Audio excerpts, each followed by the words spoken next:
Hello, it's Rebecca here from Precious Pages Papercraft, and today I'm back designing a layout for Peartree Cutfiles. And I'm going back to an older file from the March release, and it's called When I Grow Up.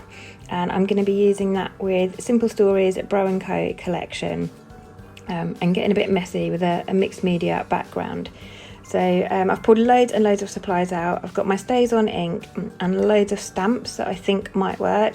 And I've also pulled out a few stencils. At this point I hadn't decided which one I was going to use. I just knew I wanted to get loads of different bits on my background. So I've pulled out what I've got left of the Simple Stories Bro & Co collection. It's perfect for masculine and little boy layouts, which is what this is going to be.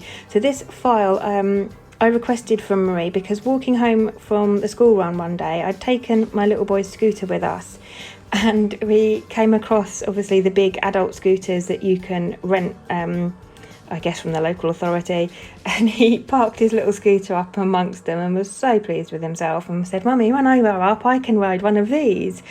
So immediately sent a photo to Marie and said, "I need a When I Grow Up file, please." And she made it. Marie's always open to custom orders, so if there's anything you want as a cut file and you haven't seen it, just drop Peartree a message, and I'm sure Marie will be happy to oblige, like she did with this one for me. So I'm going to back the words "grow up" with one of the patterned papers from the collection. I've just taken some time to draw around each of the letters, and I've drawn around the inner edge and the outside edge, and that just gives me some borders to cut. So as long as I cut somewhere between those two lines, I know that that piece is going to fit.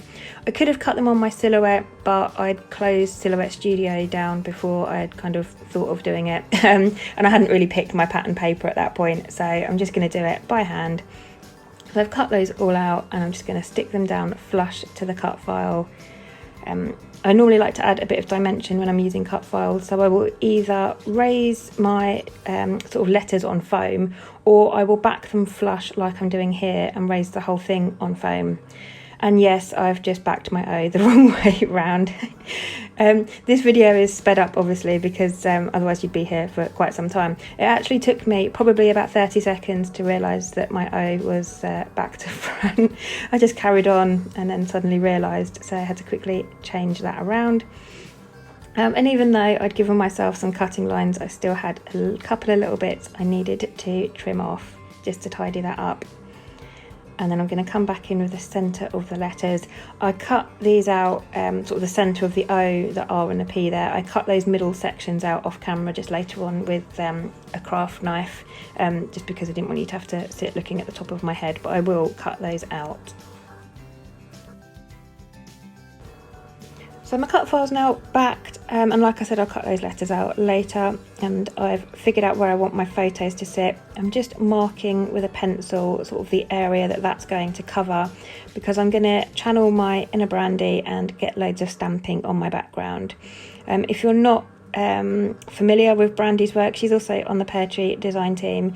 She is like the queen of stamping. She just takes stamping to the next level, and I think it was our January Peartree crop. She did a kind of live masterclass on stamping, and it really opened my eyes to stamping. It's not something I really was that fussed about before. I had loads of stamps and just never really used any of them. So since watching Brandy, I was been so inspired that I do get my stamps out an awful lot more now. So I'm just adding loads of images to the background here. I'm not being too particular with what I use. I've got the words enjoy, moments, awesome, smile. I've got some exclamation marks and loads of stars, some geotags, a little kind of thumbs up symbol, just loads of different bits. They work with a masculine layout, so I just literally picked random small stamps that would fit and just got to stamping, really. Not much to it. I've used Stays On ink so that it doesn't run or react with the ink I'm adding now. Stays On is brilliant, it's permanent and waterproof, so great for background stamping. And now I'm coming in with some black acrylic paint that I've just watered down. I added some smaller splatters, and now I'm adding some larger splatters just by holding the paintbrush up high and squeezing the bristles down so that the paint drips, and it just creates those really big splatters, which just brings in a lovely bit of drama to the page, and I just love the way that looks. It's a little trick I learned from watching Missy Wooden's videos, but I do love the dramatic look it gives a layout. And then I'm going to do the same thing with some blues. So I think I started with Stormy Sky, did exactly the same thing. It's a distress ink, so I just added some to some acetate, watered it down and added some splatters again. Not quite the blue I was going for, so I did come back in with a couple of other shades of blue. This collection's got quite a few kind of blue and dark, kind of almost like marine green kind of colours in. So I wanted to try and get some of those in my background as well. I think this one here is Chipped Sapphire, which is a slightly darker blue. Still wasn't giving me the colour I wanted. So third time lucky, I've picked up Faded Jeans, and this was the perfect colour. This was just what I was looking for. So just going to go to town a bit more and add some more splatters to that background. And a lot of this is going to be covered up, so I'm not too fussed about how messy it looks at the moment. The cut file and the photos will cover largely most of that area. And you'll just have some room around the outside to embellish. So now I've done that really busy, messy background, I've realised that the white of my cut file probably isn't going to show up as well as I'd hoped. So I'm going to draw around all the letters with a black gel pen. I just take some time to do that. I'll skip through it because it's quite boring and a lot of my head will be visible. So I've just skipped through that, but it just helps that cut file just to stand out a little bit better. So I'm not quite done with my background yet. Like I said at the beginning, I wanted to add some stenciling as well. So I've picked out this stencil. I can't remember where it's from or who by.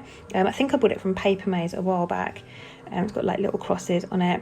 And I'm using the Faded Jeans blue distress ink and a blending brush just to add some detail, just to kind of the opposite diagonal corners to where my photos will sit, so the corners weren't quite so bare.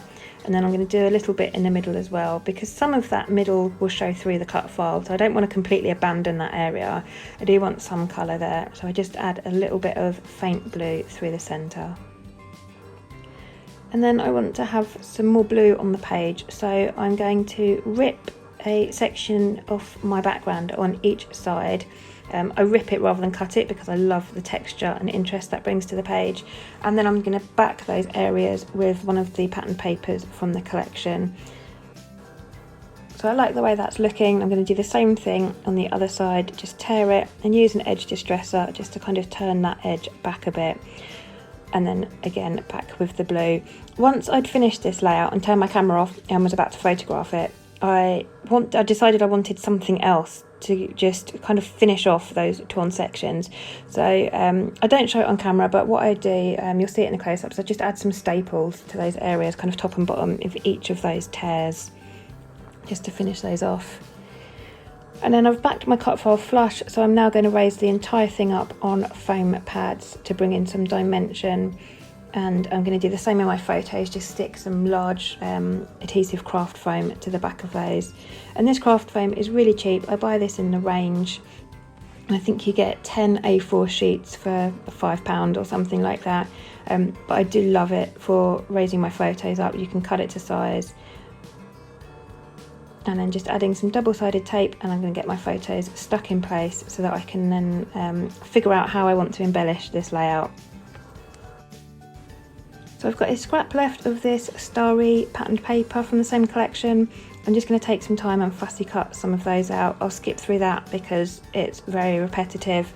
I just try and select a few of different colours, and then I go through the sticker sheet that I've got.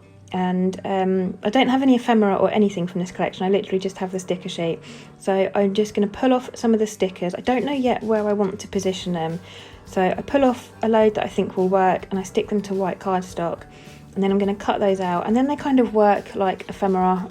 They're not sticky, so I can move them around until I'm happy with them.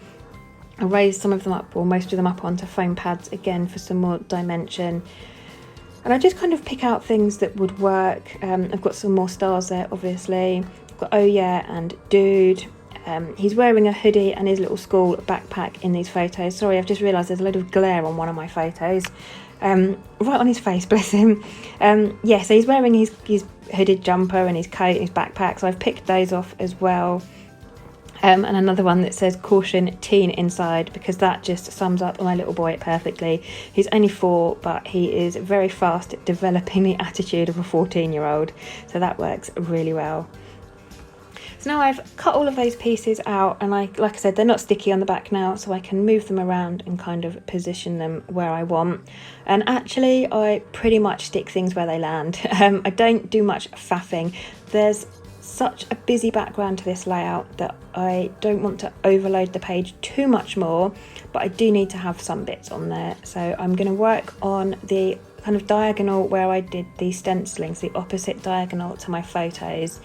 I'm going to leave my photos as they are with just a few stars around them, and then embellish quite heavily in the other 2 corners. So like I said, just raising everything up on foam pads just to bring in that dimension. I'm not a fan of flat layouts. I just find them really frustrating, actually. I look at them and I'm not happy. They don't feel finished to me. They feel like they need more. So by raising things on foam pads and creating that height, I just love the look that gives. And it also casts a shadow in areas on the page as well, excuse me, which brings in loads more interest.